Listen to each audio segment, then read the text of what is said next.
This time around, when you watch the film again, do you feel that you will make the film in the same way again? Because in America, actually, it was so well received in America too, and in Hollywood, you yourself made a remake of this film. It was called Ringu. I think it's because they want to make the difference between the Ring and the remake of the Ring. But there were not a lot of changes for the American version. Some changes, but how would you make it again if you're going to make it now? You mean this original film? Yeah. I really don't know. Well, you know, I was what's the word? You know, I was 18 years younger, and I was sort of professional. This is kind of my second feature film next to Ghost Actress, which I shot 2 years prior to Ringu. And, you know, but I was very determined to make this film, you know, was scared people, because my first feature film, Ghost Actress, was not well received at all, and especially among my fellow directors and scriptwriter who actually wrote Ringu. He goes like, "Well, Nakata-san, you did a great job on showing people in the film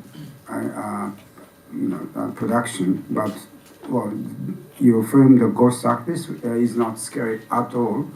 And that word really made me mad, and made me determined to. And I was also determined to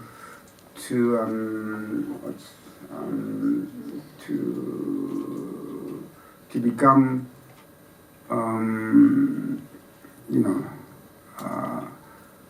let's say successful director. So I really don't know. Well, 7 years later, I made The Ring 2, which is the sequel to the remake of this film. And when I first went to Hollywood, I was saying that I don't like continue making horror films. So please do not send horror scripts to me. But that's kind of my fate.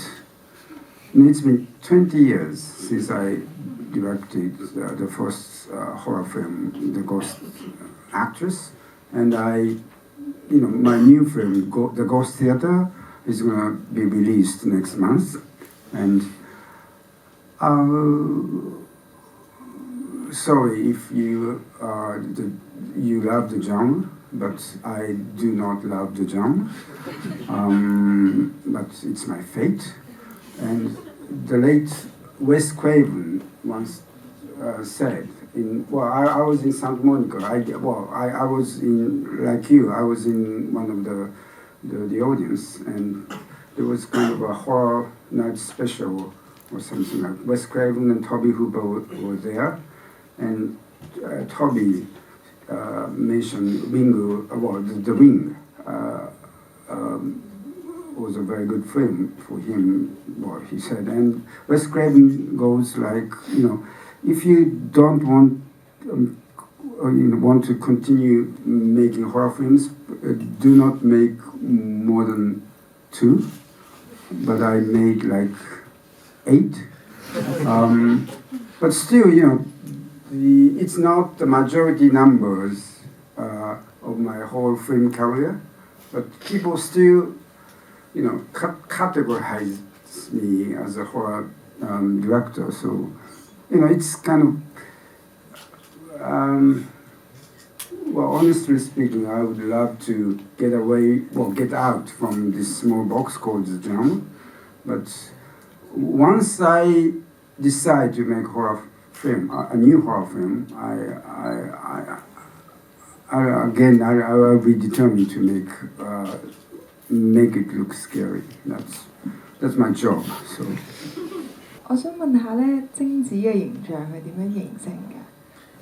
同埋佢點樣諗到佢喺電視度爬出嚟嘅 How did you create Thank you. the character of Sada in the film? And how did you come up with the idea of her climbing out from the television?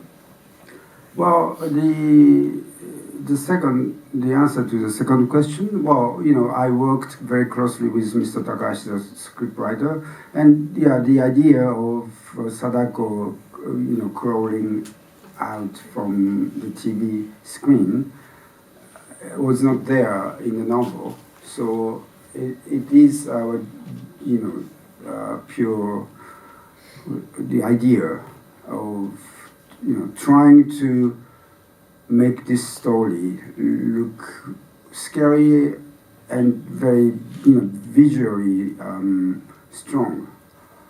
But, so Takahashi wrote that, description of the ghosts is coming out from the TV set. And people were just laughing, almost smiling at the idea. And it's almost like a gag, and actually the Japanese comedians, after The Ring was released, they kind of, made that scene kind of parody, like they imitated the scene. And it looked very funny, actually. So, and the first one was... the character, Sadako. Well, basically, probably it's... we have something in common, Chinese ghosts and Japanese ghosts, especially female ghosts. Well, they tend to have long black hair, and with well, probably I'm sure white dress would better than the black or red. So because the color of white can make the existence look less, the feeling of existence would be decreased. So that's why I chose the white dress. And well, that actress who played the most part of the Sadako's performance, in a movement, she happened to be a dancer, the Ankokubuto dancer. She moved her body really weirdly, but she also happened to have a very long hair. It's not a wig, so that's partially it's a coincidental. You went to Hollywood and made 2 films, and then one film. One film, okay. What's it like to make a film in Hollywood, and how is it different from making films in Japan? Well, Japanese film industry has become more and more like miniature size of Hollywood.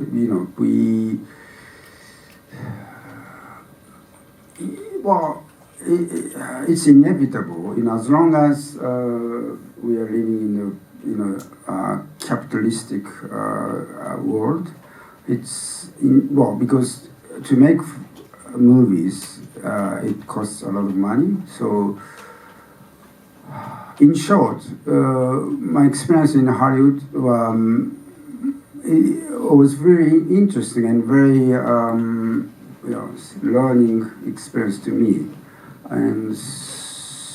But the feeling of making Hollywood movies, it made me feel like as if I was making a car or industrial product, opposed to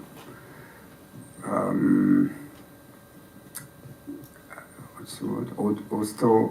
Auto film, or the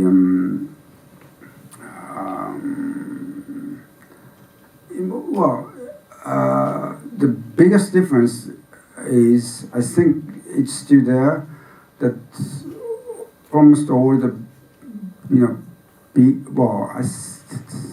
studio movies, let's say, need to go through the test screens during the editing process, post-production. So you need to shoot out a scene from different angles and different sizes with 2 or 3 cameras, and which obviously make all Hollywood films look alike, even though they want to hire me from Japan, or hire some European or South American DPs, but somehow, strangely enough or sadly enough, most of the films look very similar each other. But one of the Fox studio executives, young one, once told me he oversaw the projects like X-Men series, and the first thing he checks with the dailies, rushes, he would check whether the director and ODP whether they shot this kind of extreme close-ups, and with these extreme close-ups, the studio can fasten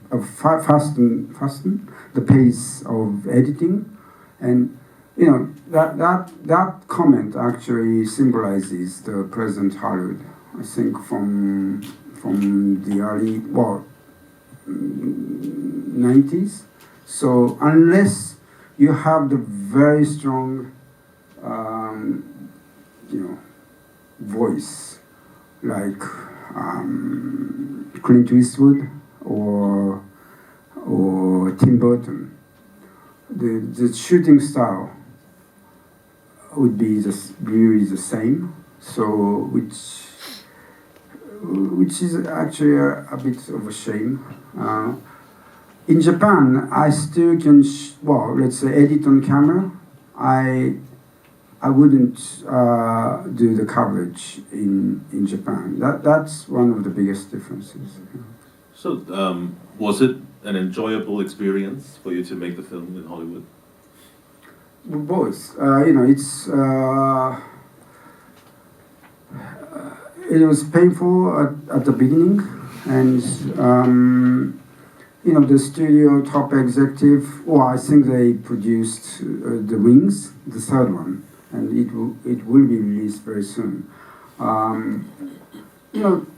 They hired me, and they hired me, and during the shooting, these producers would call me from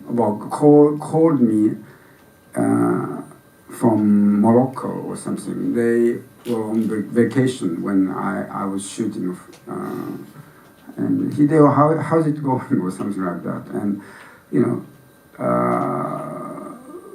but I don't want to criticize the way of making films, because you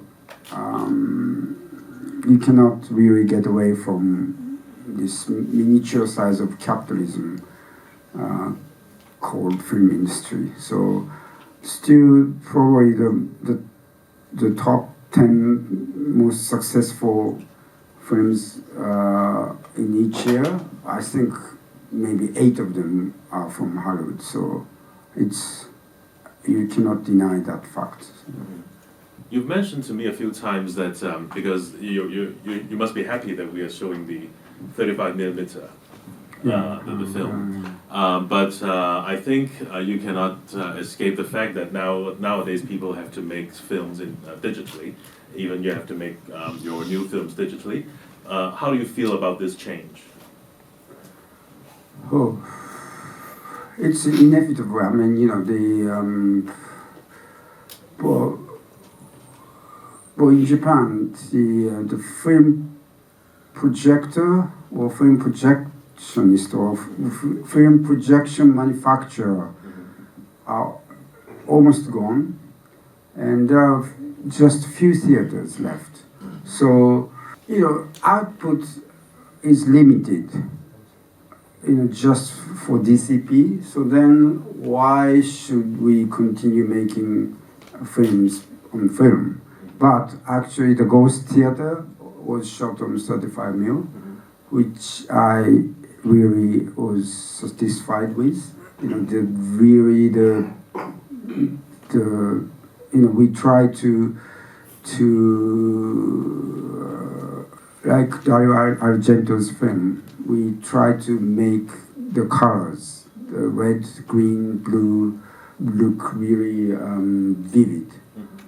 Which still the film is better than digital. And on film, I mean, everything is still better on film. I mean, unfortunately, a scene is missing from this print with the younger girl,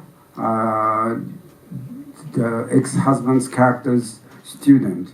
When she entered his room, there is probably a minute or so conversation which will happen to be missing from this print. So, which is a big shame for me. But still, I really enjoyed this film screening because our intention, both visually and soundtrack-wise, is still here. Even though the print is kind of a lot of scratches, and the soundtrack should be the 4 channels, but the rear side, I think, it's a very old Dolby system, so probably it didn't work, so you just heard the stereo. But still, analog technology can reach you with almost exactly our intention was there, with a little bit, maybe 90%. But if you shoot a film digitally and make the soundtrack digitally, it's very clean and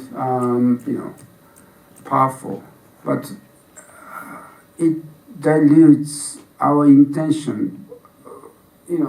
Obviously, we don't want the audience to watch the whole screen. We would like you to focus on the special point of the screen, which, most cases, we want you to focus on the conversation, so the faces. We used to, be careful about lighting the actors. But now digitally, I mean, less and less lighting, and so focus point of the picture is somewhat less. It becomes a bit. What's the word? But digital, you have the same information from point 1 to the last point. You can focus on everything, but it means that it dilutes the director's intention a bit, I think. But you know, it's inevitable. It's inevitable. You know, we made that decision to go digitally. You know, 3 years ago, I heard even Steven Spielberg, who was editing War of the Worlds on film, he decided not to have film anymore. So I think J.J. Abrams' Star Wars production is finished. The Kodak will quit producing films. So that's the end of the film culture. I mean, movie film culture. Movie film? No, film, yeah. Motion, yeah. Film. Yeah, film. So we need to change the film festival to at least a movie festival or motion picture festival or digital cinema festival. Film sounds really fake to me.